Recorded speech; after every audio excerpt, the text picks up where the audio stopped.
They're all yours. On my mark. Go.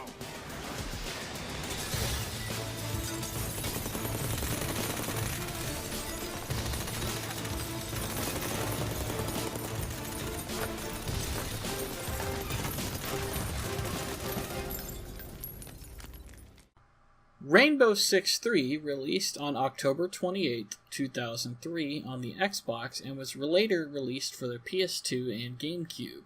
It was developed by Ubisoft Montreal and published by Ubisoft. So I really only had one problem with Rainbow Six 3, and that is the controls, in particular the aiming. The more I play FPS games on the original Xbox, the more I realize that it's a bit hit and miss when it comes to aiming controls. There are games like Halo and Republic Commando that get FPS down very well, but then you have games like Shadow Ops Red Mercury, Call of Duty Finest Hour, and Rainbow Six 3, where the aiming feels a bit stiff and almost like it's locked down to a grid at times. It's playable for sure, just not perfect. The story revolves around a special ops team dubbed Rainbow. They are sent into various missions to handle sensitive terrorist situations that would be too difficult to handle with a much larger team, such as saving hostages and disarming bombs. So I normally first talk about the cons and then the pros of a game, but I wanted to throw this in as the middle ground because I think some people will see it as a con and some will see it as a pro. The difficulty in Rainbow Six 3 is quite high, even on the easiest setting. You will be playing each level multiple times over until you learn every enemy's exact placement and all of the triggers that spawns new ones, so that you can only then beat it flawlessly. But when you do beat the level, it feels really good when it goes off without a hitch. The music in Rainbow Six 3 is fantastic. Everything from the menu to the music inside the game is done very well and won't distract you from what's going on. For example, in one mission you are tasked with saving a husband and wife from terrorists in their quite expensive home. Well, halfway through the level you begin to softly hear Ave Maria in the background. It adds a whole other level to immersion and just makes it great.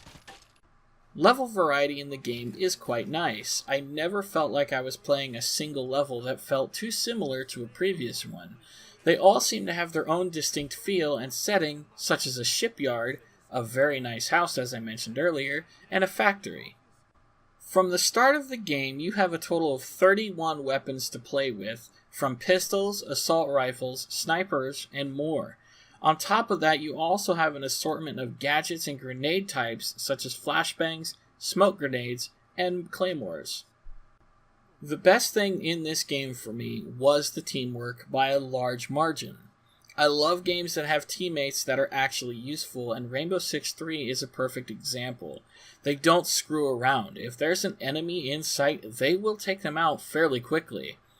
Through the game, I would say they probably did their job correctly about 90% of the time, with about 10% of the time when they would kind of screw up a little bit.